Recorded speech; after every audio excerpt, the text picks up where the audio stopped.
Olá, bom dia. São 8 horas e 15 minutos, quarta-feira, 17 de fevereiro. Essa é a TV Senado e você está assistindo ao Senado Agora. A Comissão de Constituição e Justiça está prevista para logo mais às 10 horas da manhã. Quem traz informações sobre a pauta da reunião é o repórter Paulo Acrísio. Dentre os 44 itens na pauta da CCJ nesta quarta-feira, o destaque vai para o PLS 55 de 2015, de autoria do senador Otto Alencar, com relatoria da senadora Ana Amélia. Ele muda o Estatuto da Criança e do Adolescente, instituindo o exame criminológico, o aumento do tempo de internação e a não liberação automática aos 21 anos para o adolescente que houver cometido ato infracional equivalente a crime hediondo ou correspondente. Esse projeto meu, a internação passa de 3 para 6 anos, completando 21 anos, ele será examinado do ponto de vista psicológico por um psicólogo ou um psiquiatra, para saber se ele pode ter liberdade assistida, semi-liberdade, ou precisa ficar ainda no regime de internação fechado. Então, eu acho que esse projeto, de alguma forma, atende e amplia essa possibilidade de recuperação do menor infrator, sem, no entanto, acabar, de alguma forma, com a possibilidade da sua recuperação para voltar ao convívio da sociedade. Confira agora a agenda das comissões do Senado para amanhã desta quarta-feira. A Comissão de Infraestrutura analisa, entre outros projetos, o que permite o uso de recursos do Fundo de Garantia para a compra e instalação de equipamentos para geração de energia elétrica em residências. A Comissão de Assuntos Sociais vota a pauta com 12 itens, entre eles o que trata da importação de material biológico de origem humana para fins de ensino e de pesquisa. A Comissão de Desenvolvimento Regional e Turismo realiza daqui a pouco, às 9 horas, a primeira reunião deste ano. Entre os itens da pauta está o projeto de lei que garante horário de exibição gratuita para estados e municípios divulgarem seus pontos turísticos em rádio e TV. Os senadores devem divulgar também os resultados da avaliação da política pública que acompanharam durante todo o ano de 2015. O tema foi saneamento básico. A discussão sobre o Plano Nacional do Setor foi relatada pelo senador Randolfo Rodrigues, que planeja incluir o saneamento entre um dos direitos básicos da população.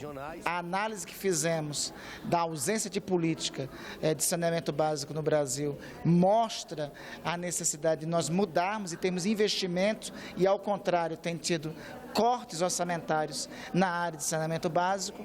Então, elevá-lo à condição de direito fundamental também obriga a União, obriga o Estado brasileiro a assumir, de fato, essa responsabilidade. A privatização das empresas de saneamento básico não resolve o problema, restringe mais o direito e, em decorrência disso, nós estamos apresentando também uma proposta de emenda constitucional, não só apresentando o relatório como crítico à ausência de política no país.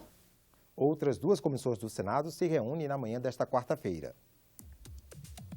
A Comissão de Educação realiza audiência pública interativa para debater a criação do Dia do Policial Legislativo. E a Comissão de Direitos Humanos realiza reunião extraordinária para votar pauta com 10 itens. Entre eles está o projeto que permite que apenas um dos cônjuges adotantes tenha 16 anos a mais do que o adotado. Os líderes do Senado já admitem que a produção em ano eleitoral vai ser reduzida. As votações devem acontecer de março a junho e só devem ser retomadas em novembro. Preocupado com isso, o presidente do Senado quer uma pauta prioritária para o país e busca consenso entre os partidos. Nessa reunião com o presidente Renan Calheiros, os líderes dos partidos tentaram traçar as linhas de um acordo que permita o exame de propostas polêmicas, como a volta da CPMF, a reforma da Previdência e o projeto do senador José Serra, que libera a Petrobras da função de operadora única do pré-sal. O que ficou acertado depois da reunião é que os 6 blocos apresentariam seus projetos prioritários para votação. O governo também deve ser escutado. E quem define a pauta é o presidente Renan Calheiros. Se o acordo for realmente celebrado, a oposição se compromete a não obstruir a votação. A promessa é dos tucanos, que foram os primeiros a apresentar ao presidente do Senado sua lista de prioridades. O PSDB apresentou 8 propostas. Os destaques são o projeto do senador José Serra sobre a Petrobras, a PEC que restringe a quantidade de cargos em comissão no serviço público e o projeto de resolução do Senado que estabelece um limite global para a dívida da União. Apesar do acordo entre os partidos já estar em marcha, ainda existem dificuldades a serem vencidas. O PSDB cobra do governo que os partidos da base apoiem as propostas menos populares, como a reforma da Previdência. Não há alteração de 1 milímetro sequer na posição do PSDB. Nós continuaremos a combater com todo vigor esse governo que levou o Brasil à mais grave crise, repito, econômica e social da nossa história contemporânea. Continuaremos apoiando a fundo as investigações da Operação Lava Jato e discutiremos, sim, as propostas que venham do governo, e essa é a questão central, desde que venham com o apoio do PT e da base do governo. O presidente do Senado quer buscar consenso, mas ainda tem muita coisa a ser vencida. O PT já disse, não vê a pauta tucana com bons olhos e quer votar projetos mais populares. Essa pauta do jeito que está para a gente é uma pauta muito ruim hoje. É uma pauta que você tem pré-sal, que nós discordamos, que você tem o PL 555, de lei de responsabilidade das estatais, que hoje obriga toda empresa pública a virar sociedade anônima, para nós é um prejuízo. Estou falando isso porque a gente acha que essa pauta do Senado tem que estar mais equilibrada. E o presidente do Senado disse que vai aceitar as contribuições dos blocos parlamentares para fechar até a próxima semana a pauta do semestre. Renan Calheiros foi ouvir a presidente Dilma. Otimista, acha que é possível convencer o governo a apoiar projetos da oposição, como o que retira a Petrobras da função de operadora única do pré-sal. A própria presidente da República, ela não tem nenhuma objeção com relação à alteração da obrigatoriedade da Petrobras participar de todos os investimentos. Eu disse para a presidente que nós vamos preservar o interesse estratégico do Brasil, da União e da própria Petrobras. Você faculta e submete a decisão da Petrobras ao Conselho. Eu acho que esse é o melhor modelo, porque aí você preserva o interesse nacional. O plenário do Senado aprovou ontem, em primeiro turno, o texto base da proposta de emenda à Constituição que proíbe à União transferir obrigações ou criar despesas para estados e municípios sem que seja indicada a fonte de recursos.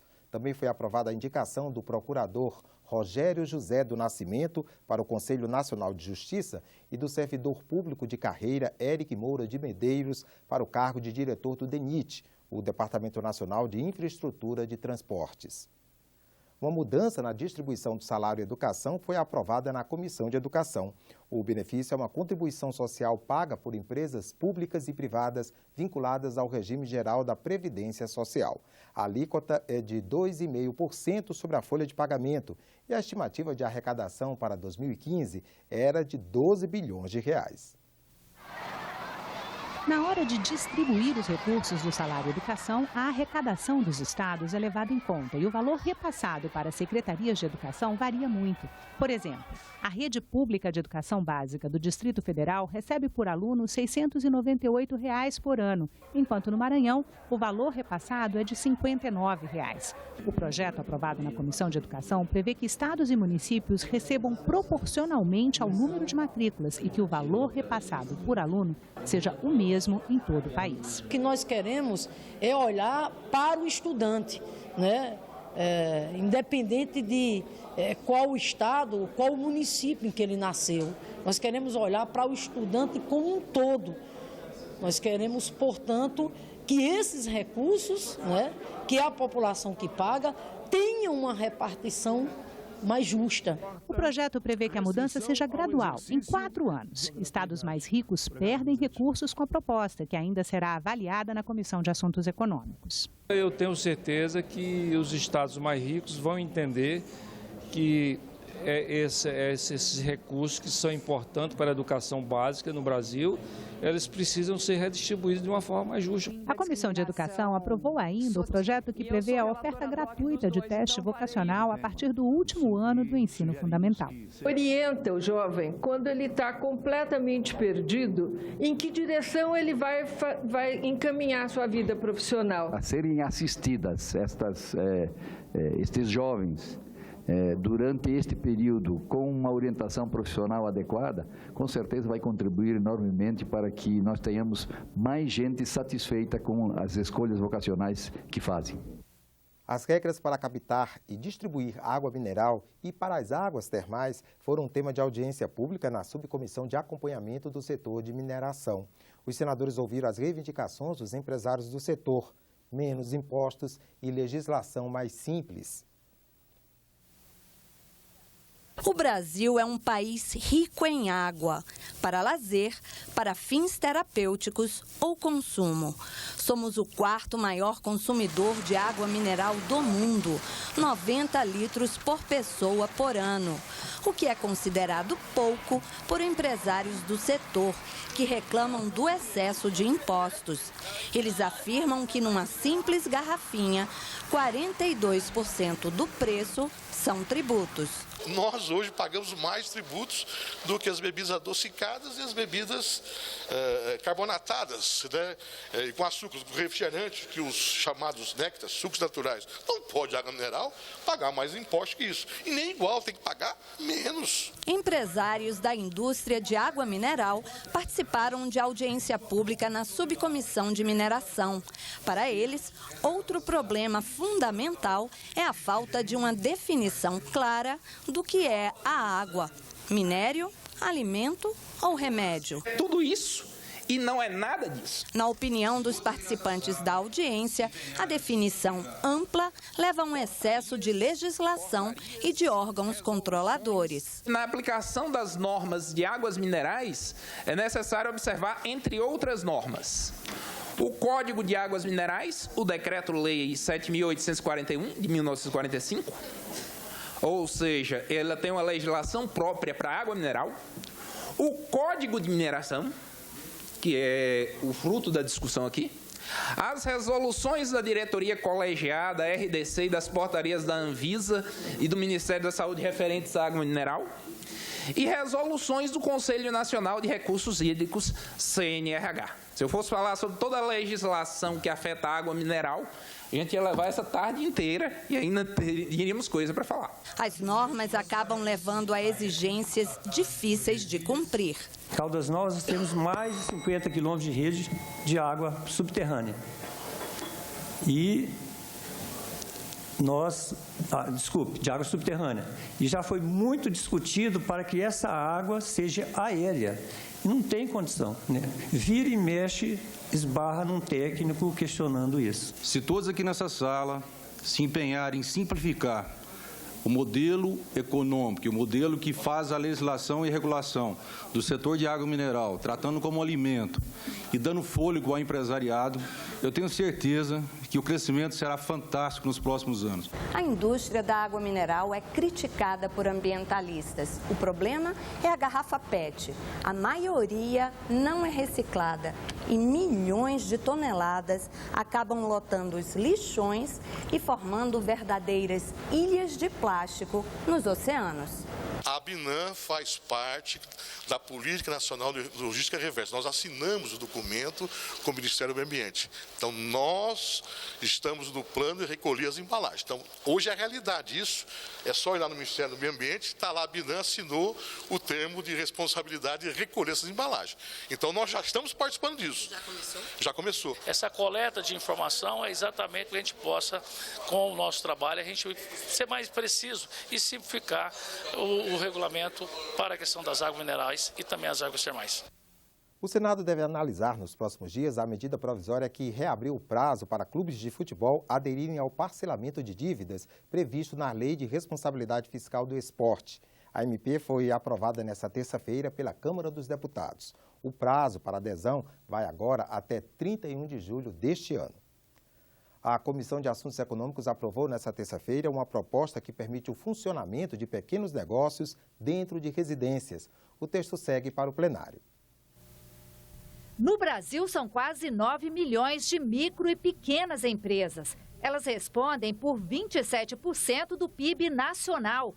A maioria enfrenta dificuldades para se manter no negócio. Impostos, salários, aluguéis fazem parte dos custos. O projeto aprovado pela Comissão de Assuntos Econômicos poderá facilitar a vida dos pequenos empreendedores. Ela permite que eles usem a própria casa como sede da empresa, desde que para exercer a atividade não seja indispensável a existência de um local próprio. Hoje, legislações de vários estados impedem que as empresas possam funcionar em residências. O caso das grandes empresas de tecnologia, como a própria Apple, que nasceram na garagem da residência do Steve Jobs, né? Então, hoje é a maior empresa do mundo. Então, eu espero que, assim como aconteceu com elas, possam acontecer com microempreendedores aqui no Brasil que transformem a sua microempresa numa média empresa e numa grande empresa. Ficamos por aqui. No decorrer do dia você acompanha outras informações nos boletins do Senado Agora. Enquanto isso, continue assistindo a nossa programação.